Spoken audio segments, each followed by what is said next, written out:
करे रोजो रोजो हमारो लसोर हो सिंगार करे ठीक है।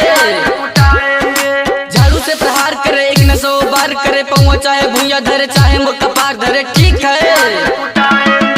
खेती बाड़ी कपड़ा धोए अब रोज कमा के लाएंगे।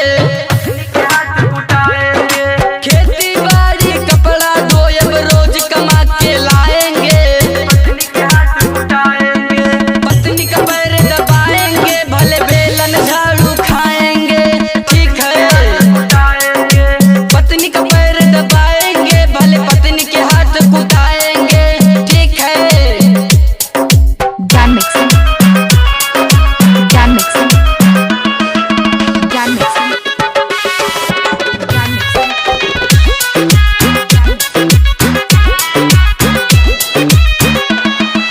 ससुर घर साफ करी सेवा तोरे सास करी ठीक है। ससुर घर साफ करी सेवा तोरे सास करी चूल्हा चौका घरवा के दौरा अविनाश करी ठीक है।